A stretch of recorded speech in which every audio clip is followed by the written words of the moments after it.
وسلام على عباده الذين اصطفى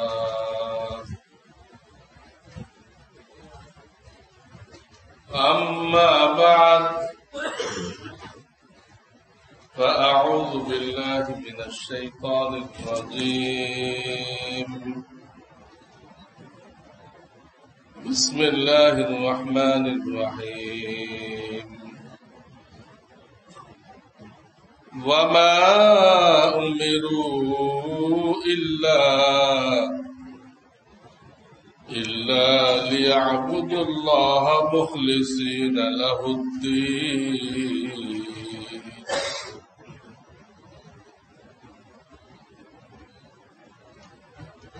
وقال النبي صلى الله عليه وسلم إنما الأعمال بالنيات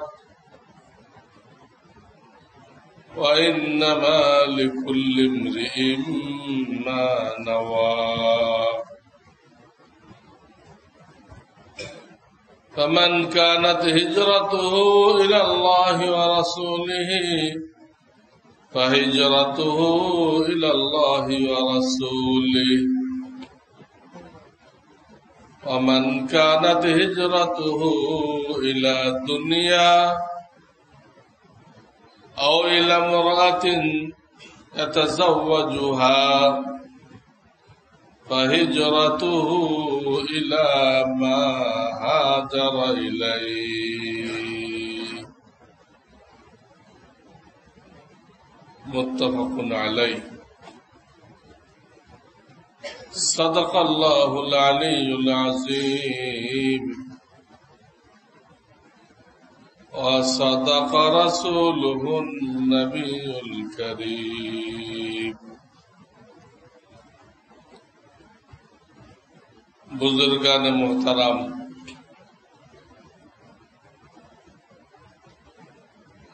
আল্লাহ রাব্বুল আলামিন আমাদের শরীরের মধ্যে দুটা পার্ট রেখেছেন, একটা হলো কলব, একটা হলো রাজা।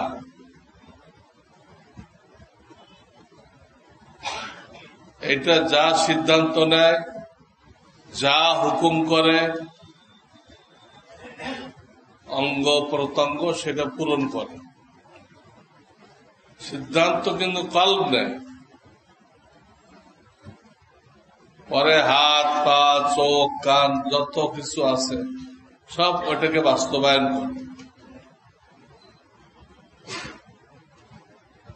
সেই হলো মূল। বডি তো তার বাহন। একটা পার্ট হলো কলব, আর একটা পার্ট হলো শরীর। এই হাত পাও চোখ কান মাথা মস্তিষ্ক, এই বাহ্যিক শরীর।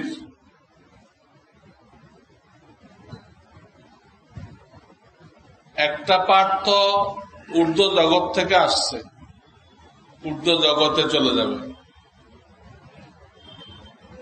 আর একটা পার্ট মাটির থেকে আসছে, মাটির থেকে বিভিন্ন খানা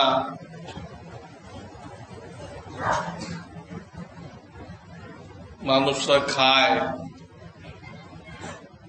সেই খানা থেকে রক্ত হয়, রক্ত থেকে বীর্য হয়, সেখান থেকে আল্লাহর কুদরতে মানুষ হয়। তো মূল তো মাটি, মূল মাটি। যত খানা আমরা খাইতেছি মাটির থেকে আসছে।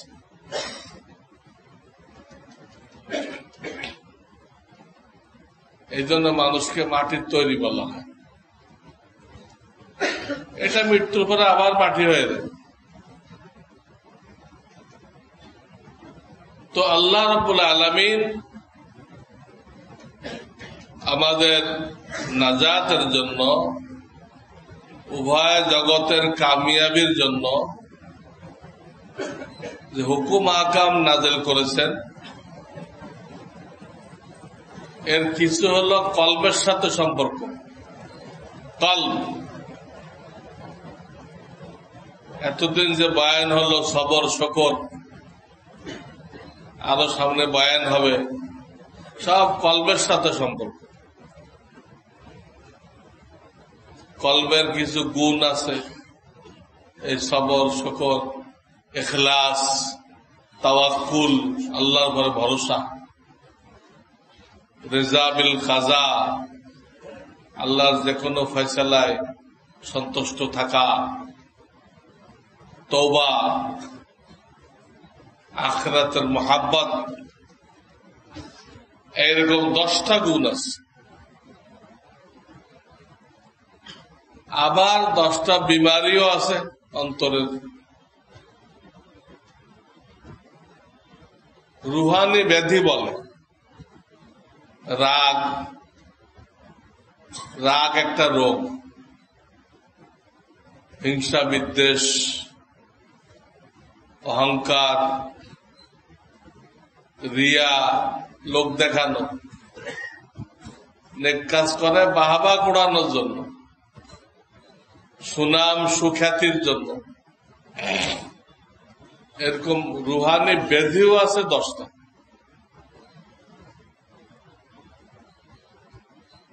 তো রুহানি ব্যাধি 10টা, গুণ 10টা। এই 10টাকে দূর করা, 10টাকে অর্জন করা, একে বলে আত্মশুদ্ধি।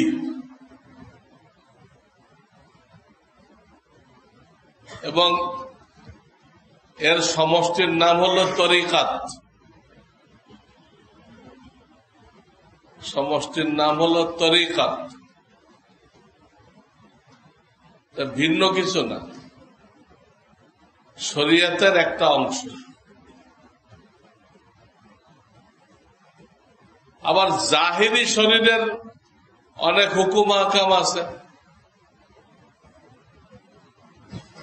যেমন তুমি জবান দিয়ে পড়ো লা ইলাহা ইল্লাল্লাহু মুহাম্মাদুর রাসূলুল্লাহ, কালেমা শাহাদাত পড়ো, ইমানে মুজমাল পড়ো, ইমানে মুফাসসাল পড়ো, কোরআনে কারীম তেলাওয়াত করো, সৎ কাজের আদেশ করো, অসৎ কাজের নিষেধ করো। জাহিরি শরীর দিয়ে করতে হবে। নামাজ পড়ো, জাহিরি শরীর দিয়ে নামাজ পড়তে হবে। নামাজে যা করা হয়, এই হাত তুলে বাঁধা হয়, এটা শরীর লাগে, এটা কলবের কাজ না। আর রুকুতে যাইতে হয় বাঁকা হয়, এটা কলবের কাজ না, এটা শরীরের কাজ। আবার জমিনে যায় সেজদা করতে হয়, 7 অঙ্গ দিয়ে সেজদা করতে হয়। 2 পায়ের আঙ্গুল, 2 হাঁটু, 2 হাত, চেহারা, 7টা অঙ্গ রাখার জন্য আল্লাহ তাআলা আদেশ করছেন। এগুলো সব জাহেরি শরীর। তো নামাজ পড়তে গেলে শরীর লাগে, রোজা রাখতে গেলে শরীর লাগে, হজ করতে গেলে শরীর লাগে। অনেক হাঁটাহাঁটি আছে, অনেক দৌড়ঝাঁপ আছে, অনেক কিছু করতে হয়। বাইতুল্লাহ তোয়াব করতে হয়, তো কল দিয়ে তো তোয়াব করা যায় না। পাও দিয়ে হেঁটে কি করতে হয়? তোয়াব করতে হয়। সাফা মারওয়ায় সাই করতে হয়, এক পাহাড় থেকে আর এক পাহাড় যাইতে হয়, শরীর লাগে। তো কলবেরও বিধিবিধান আছে, ওইটাও ফরজ। শরীরেরও বিধিবিধান আছে, এটাও ফরজ, এটাও ফরজ। এই দুটা মিলে কমপ্লিট ইসলাম। কলবের হুকুম আহকামকে তরিকাত বলে, আর শরীরের হুকুম আহকামকে শরিয়াত বলে। শরিয়াত আর তরিকাত কেমন যেন একটা পাখির দুটা বাজু, এই দুই বাজু মিলে আপনার আমার ইসলাম পরিপূর্ণ হবে। আপনাকে আমাকে আল্লাহ তাআলা যে ইসলাম ধর্ম দান করেছেন, যে সংবিধান দিয়েছেন, যে এইভাবে চলো, এইভাবে তোমার জীবন পরিচালিত করো, তুমি দুনিয়াতেও সুখী হইবা, তোমার কবর জান্নাতের বাগান হয়ে যাবে, হাসরের ময়দানে ডাইন হাতে আমলনামা পাইবা, পুলসেরাত বিদ্যুতের গতিতে পার হয়ে যাইবা, তারপরে অফুরন্ত নেয়ামতের মালিক হইবা জান্নাত। এই দুনু জাহানের কল্যাণের জন্য আল্লাহ আমাদেরকে দ্বীন ইসলাম দান করছেন। দ্বীন ইসলাম, ইসলাম ধর্ম, এই নামটা দিয়ে গেছেন ইব্রাহিম খলিলুল্লাহ আলাইহিস সালাম। আমাদের নবীজি বলতেন, আমি আমার পিতা ইব্রাহিম খলিলুল্লাহর দোয়ার ফসল, ওনার দোয়ার বাস্তবায়ন আমি নিজে। তিনি আমাদেরকে নাম দিয়ে গেছেন হুয়া সাম্মাকুমুল মুসলিমিন।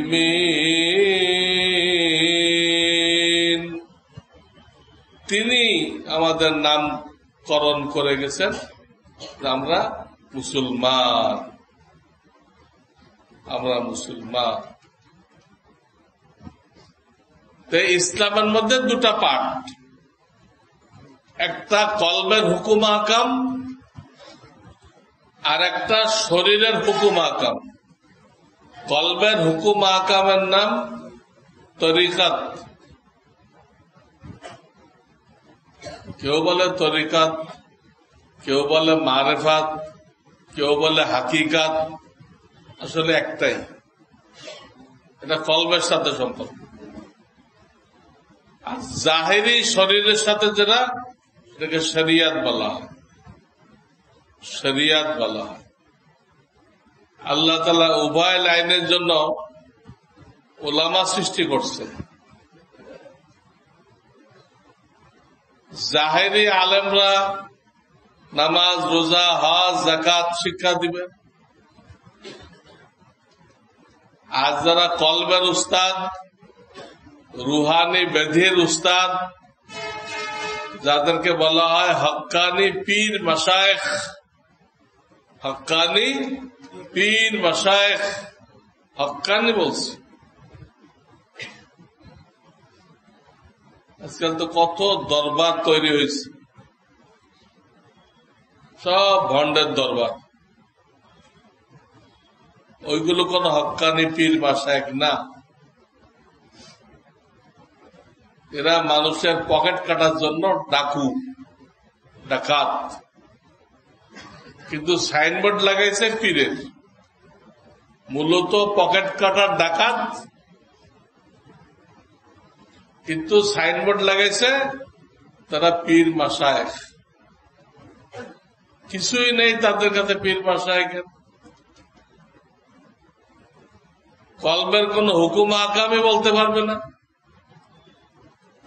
আর তারা এমন এমন কথা বলে, তাতে কলবের চিকিৎসা হওয়া তো দূরের কথা, ঈমান চলে যায়।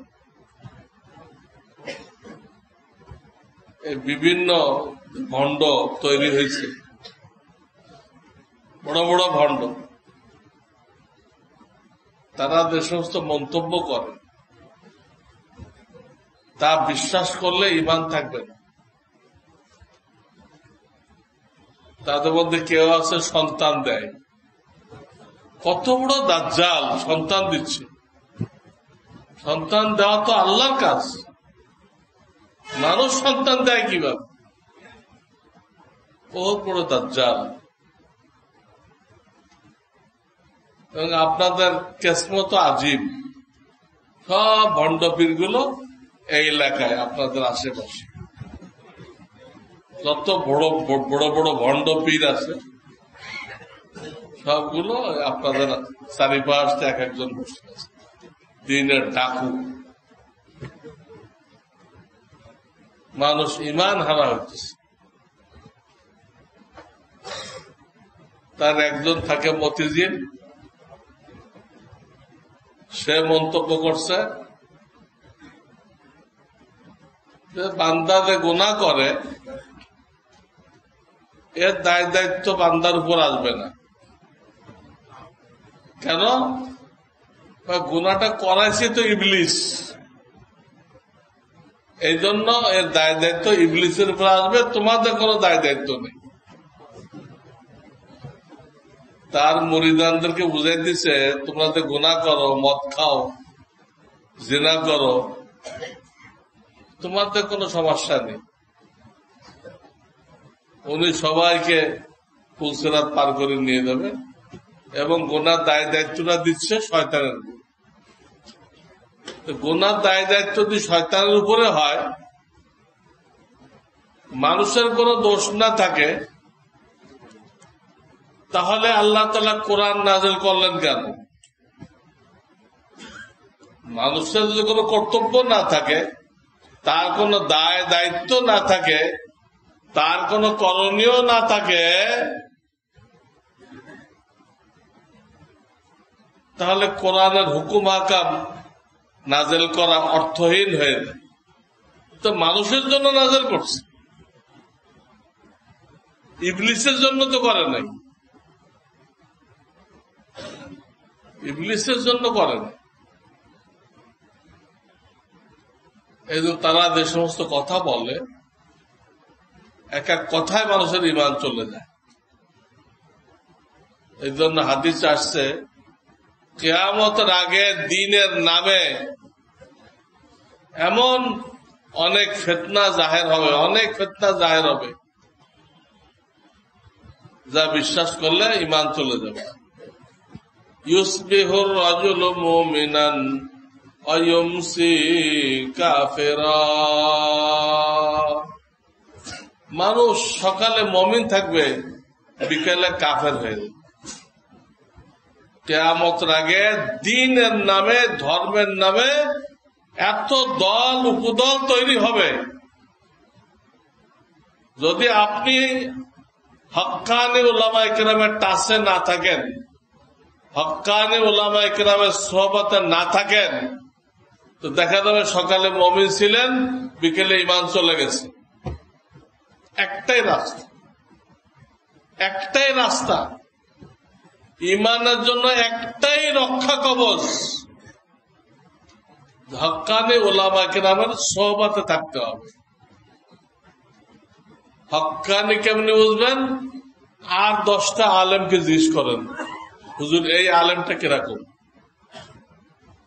ওনার কি এলেম আছে, উনি কি এলেম অনুযায়ী চলেন, উনি কি সহি কথা বলেন?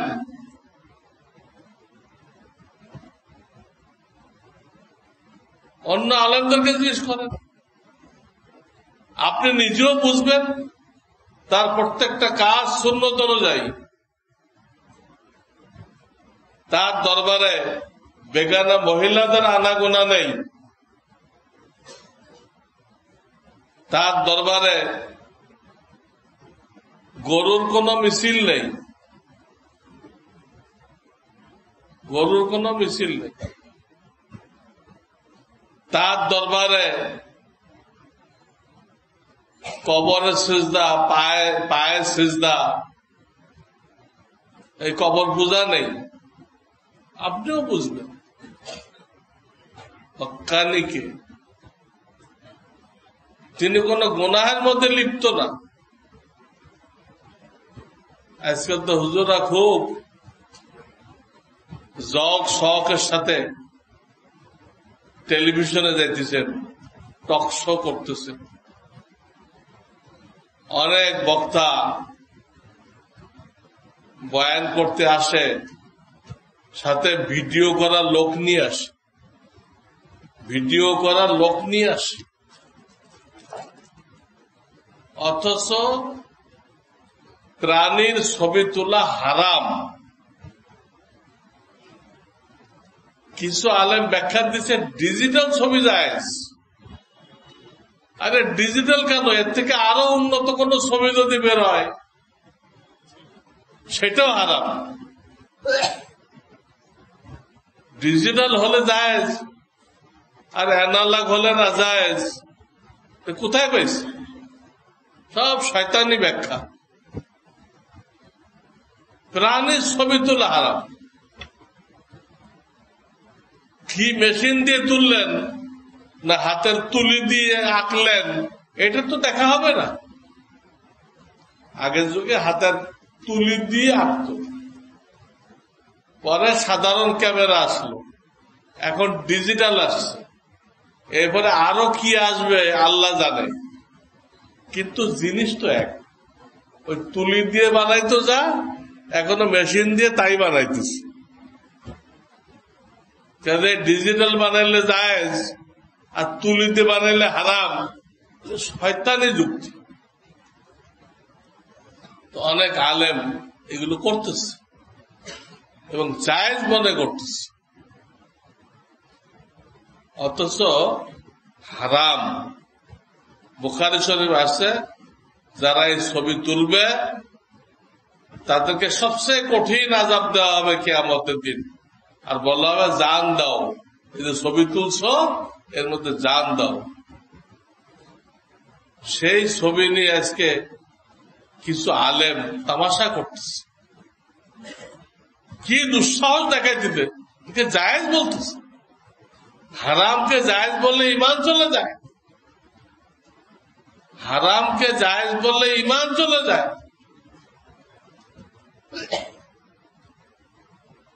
এটা হারাম হারাম। একমাত্র বান্দা যখন ঠেকায় পড়বে তখন আল্লাহ তাকে অবকাশ দিবেন। বান্দা যখন ঠেকায় পড়বে আল্লাহ তখন তাকে অবকাশ দিবেন। আপনি হজ করতে দেবেন, পাসপোর্ট বানাইতে হবে, ছবি লাগবে। ভিসা লাগাইতে হবে, ছবি লাগবে।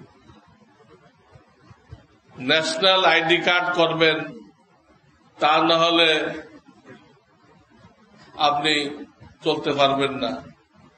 না কিছু বেচতে পারবেন, না খণ্ড জমি না কিনতে পারবেন। সব জায়গায় আজকাল এই ন্যাশনাল আইডি কার্ডের নাম্বার লাগে। এগুলো জায়গাতে বান্দার ঠেকা আছে। এখানে আল্লাহ ছাড় দিচ্ছেন, চলো তোমার ঠেকা আছে, তোমার জীবন আটকায় গেছে, চলো এখানে তোমাকে মাফ করা হলো। কিন্তু লোকেরা ওয়াজ শুনতে আসছে, হেদায়েতের কথা, এখানে কি ঠেকা? এটার ছবি কেন তুলতে হবে? মাহফিলের ছবি কেন তুলতে হবে? এটা হেদায়েতের মাহফিল থাকলো না, এটা গোমরাহের মাহফিল হয়ে গেল। মানুষ হেদায়েতের জন্য আসছিল, আপনি গোমরাহ করে দিলেন, গোমরাহ করে দিলেন। বর্তমান যিনি দারুল উলুম দেওবন্দের শাইখুল হাদিস মুফতি সাঈদ আহমদ পালনপুরি দামাত বারাকাতুহু, উনি সিলেট এক মাদ্রাসায় আসছিলেন দাওয়াতে আসছিলেন। এক প্লেনে ঢাকা আসছে, আর এক প্লেনে সিলেট গেছে। যে খবর পাইলেন যে স্টেজে ক্যামেরা লাগানো হয়েছে, উনি আর ওই স্টেজে গেলেন। উনি প্রধান বক্তা, উনি স্টেজে গেলেন, বললেন আমি এত দূর থেকে আসছি তোমাদের সাথে নেক কাজে সহযোগিতা করার জন্য। গুনার কাজে অংশীদার হওয়ার জন্য আমি আসি নাই। তোমাদের সাথে গুনার কাজে অংশীদার হওয়ার জন্য, আল্লাহর নাফরমানিতে অংশীদার হওয়ার জন্য আমি দেওবন্দ থেকে আসি নাই।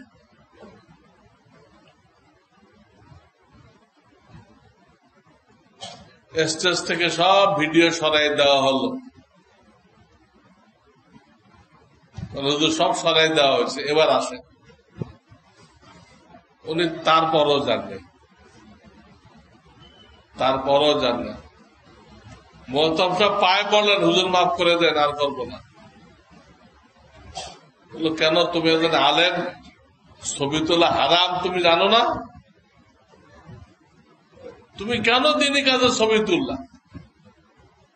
যে স্টেজে এতক্ষণ ধরে গোনা হয়েছে, যে স্টেজে এতক্ষণ ধরে গোনা হয়েছে, এই গোনার স্টেজে আমি যাব না। অনেক পেড়াপেড়ি করলো, হুজুর আপনার বয়ান করার দরকার নেই, তো দোয়া করে দিয়ে আসেন। উনি জানেন, বিদায় নিয়ে ঢাকায় চলে আসছে। ঢাকায় এসে বিভিন্ন মাদ্রাসায় প্রোগ্রাম করছে, আর আমাদের দেশের ওলামাদের হাল বয়ান করছে। এইগুলো তোমাদের দেশের ওলামা, এইগুলো তাদের দিনদারি। উনি ক্লিয়ার ফতোয়া দিচ্ছেন। আমার মোবাইলে ওনার ফতোয়ার রেকর্ড আছে। ডিজিটাল হোক যাই হোক, সকল প্রকার ক্যামেরার ছবি না জায়েজ। অপারক না হলে, লোকেরা অপারক কিনা আপনি একা বুঝলে হবে না, ওটাও ফতোয়া নিতে হবে, ফতোয়া নিতে হবে। অপারক না হলে ছবি তোলা যাবে। ওনার 6 লাখ বই দেখতে, 6 লাখ বই, নতুন নতুন আকিদা। এই কাদিয়ানেরা, ইমাম সাহেব যাদের কথা বলতেছিল, এরা কাট্টা কাফের। নাম দিচ্ছে আহমাদি মুসলিম জামাত। মুসলিম নাম দিলে মুসলমান হয়? তারা আমাদের শেষ নবীকে অস্বীকার করছে। তারা পাকিস্তানের কাদিয়ান শহরে মির্জা গোলাম আহমদকে নবী মানছে। তো আমাদের নবীর পরে আর একজনকে নবী মানে তারা মুসলিম হয় কিভাবে? এবং তারাও নামাজ পড়ে, রোজা রাখে। তাদের জন্য এই পরিভাষা ব্যবহার করাও নিষেধ। তারা কাফের জামাত। দেখেন, দিনের মধ্যে একটু নতুন কিছু করছে, একটু, সাথে সাথে কাফের হয়ে গেছে। কি আমাদের নবীর পরে আর একজনকে নবী মানছে, ইসলাম থেকে খারেজ হয়ে গেছে। আর এক গ্রুপ, তারা কি নতুনত্ব আবিষ্কার করছে? এরা হলো মওদুদী সাহেবের অনুসারী। তারা বলতেছে সব নবীকে দিয়ে আল্লাহ কয়েকটা গুনাহ করাইছে।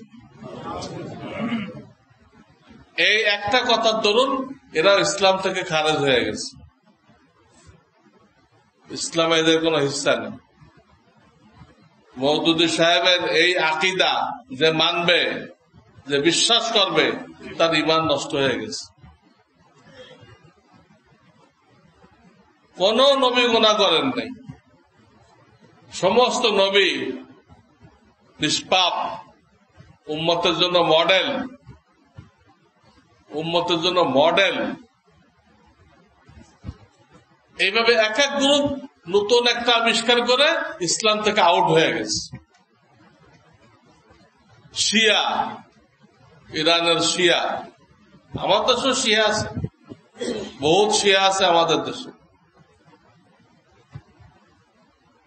এরা 12 ইমাম মানে। সেই ইমামের এত ফজিলাত নাকি, তারা বলে এত ফজিলাত যে কোন নবী রসুল তাদের ইমামের নিকটবর্তীও হতে পারবে না। সেই 12 ইমামের এত ফজিলাত, তারা নবী রসুলের ঊর্ধ্বে।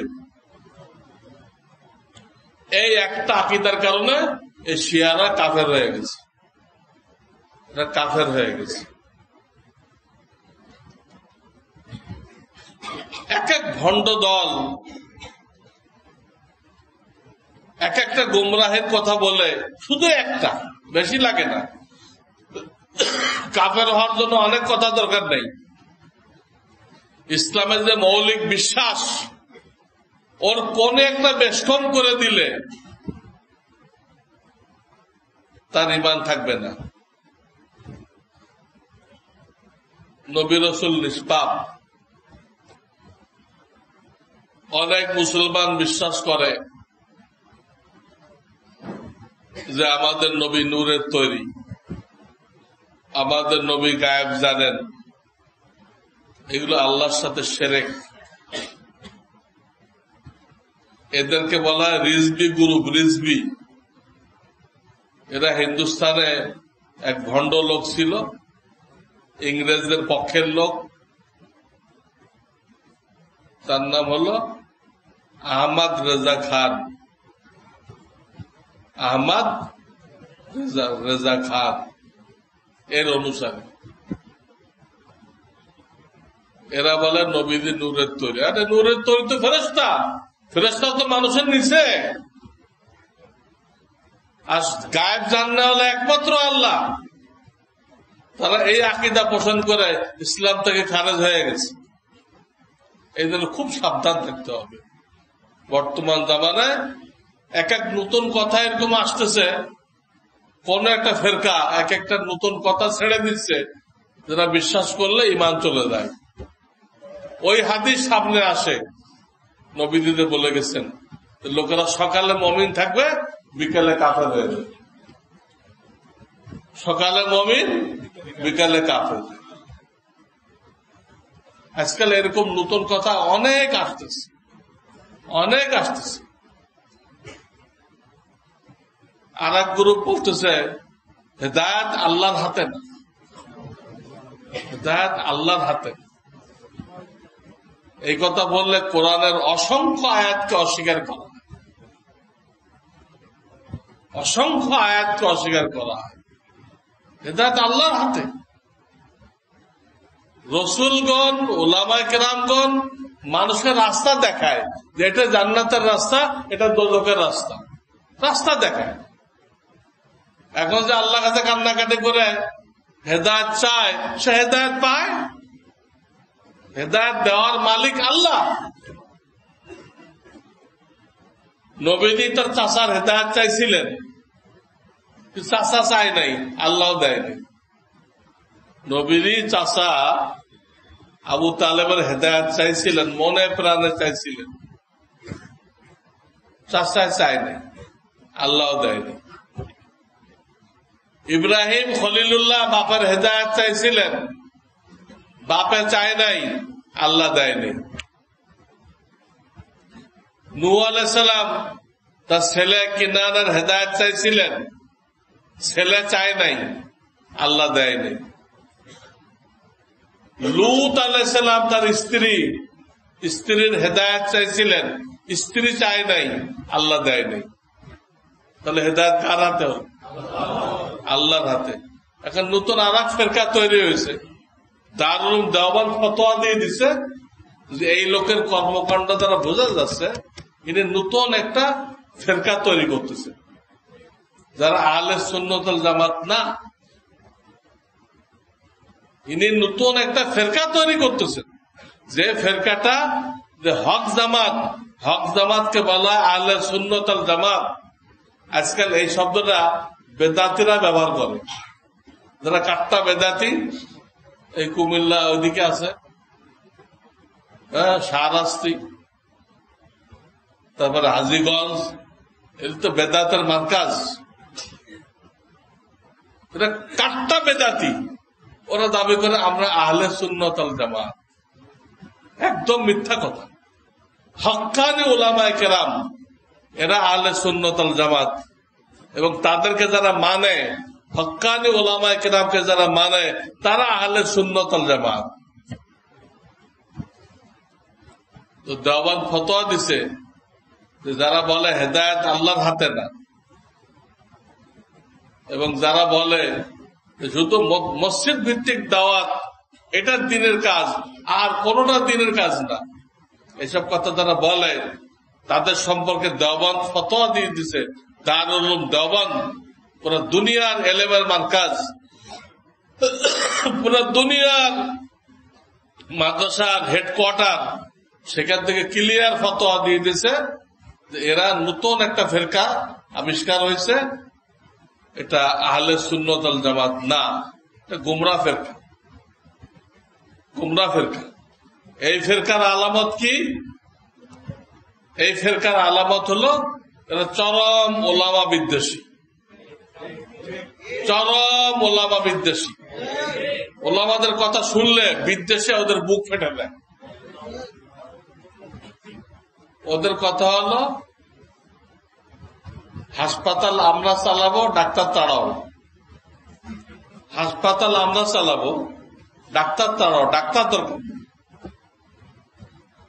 তো দিনের মেহনত তো হাসপাতাল, দিনের মেহনত রুহানি হাসপাতাল। ওলামা কেরামটা ডাক্তার, ওয়াজ মাহফিল হাসপাতাল, এই জুমার বয়ান হাসপাতাল, তবলিগের চিল্লা হাসপাতাল, খানকা হাসপাতাল, সব হাসপাতাল। এখানে রুহানি চিকিৎসা হয়, এর চিকিৎসা হলো ওলামা কেরাম। আপনি ডাক্তার তাড়াই দিবেন যে আপনি একাই চিকিৎসা করবেন। দেওবন্দে বলতে নতুন ফেরকা, এরা বাতিল ফেরকা, এদের আলামত হলো ওলামা বিদ্বেষ। ওলামা থেকে দেখতে পারেন না, পারলে ওলামা কেরামকে কতল করে দেয়। তাদের সুযোগ পায় তো ওলামা কেরামকে কতল করে দেয়। এবং এত মিথ্যা কথা বলে, তারা ওয়েবসাইট খুলছে, সারাদিন ওখানে মিথ্যা খবর পরিবেশন করতেছে। এবং তারা ওলামাদের এত গীবত গায়, এত নোংরা কথা বলে, মুখে আনাও দেয়। ওদের এক গাধায় কইতেছে ওলামা কেরাম হলো ছাগল, ওদেরকে ঘাস খাইতে দাও। তুমি সূরা ফাতিহা পড়তে জানো না, আর তুমি নায়েবে রসুল, নায়েবে রসুলের সম্পর্কে বিদ্বেষ রাখলে নবীর সাথে বিদ্বেষ রাখা হয়, তার ঈমান থাকে না, তার বিবাহ নষ্ট হয়ে যায়। নায়েবে রসুলের সাথে বিদ্বেষ রাখা, তার নবীজির সাথে বিদ্বেষ রাখা, এই কাজ যে করবে তার ঈমানও নষ্ট হয়ে গেছে, তার স্ত্রীর সাথে বিবাহ ভেঙে গেছে। আর সে বলতেছে ওলামা কেরাম ছাগল। তাহলে ইসলাম টিকে আছে কাদের দ্বারা? তোমার তো জাহেলদের দ্বারা ইসলাম টিকে আছে। নিজে ছাগল, এটা নিয়ে লাগাইছে আলেমদের উপর। এদের আলামত ওলামা বিদ্বেষ, সারাদিন মিথ্যা কথা বলা, ওলামাদের বিরুদ্ধে কথা বলা, আর যত রকম ধোঁকাবাজি আছে, যত রকম ধোঁকাবাজি আছে। গার্মেন্টস থেকে মহিলা ভাড়া করে আনছে আখেরি মোনাজাতে লোক দেখানোর জন্য। গার্মেন্টস থেকে 500 টাকা দিয়ে মহিলা ভাড়া করে আনছে, সব বেপর্দা মহিলা আখেরি মোনাজাত করতে এসে 500 টাকার বিনিময়ে। দিনের নামে ধোঁকাবাজি চলবে? সৎ লোকদের অভাব পড়ে গেছে। আখেরি মোনাজাতে তো এমনি জায়গা দেওয়া যায় না, আখেরি মোনাজাতে তো এমনি তো জায়গা দেওয়া যায় না। মাওলানা জুবায়ের সাহেব দোয়া করলো, কোথাও তো জায়গা ছিল না। ওনার তো গার্মেন্টস থেকে 500 টাকা দিয়ে মহিলা বেপর্দা মহিলা আনা লাগে নাই, তোমাদের আনা লাগে কেন? বোঝা গেল তোমরা গুমরা জামাত, তোমরা গুমরা জামাত। আল্লাহ হেদায়েত নসিব করুক এবং এই ওলামা বিদ্বেষী নতুন ফিরকা থেকে আমাদের সবাইকে হেফাজত করুক। ওয়া আখিরু দাওয়ানা আনিল হামদুলিল্লাহি রাব্বিল আলামিন।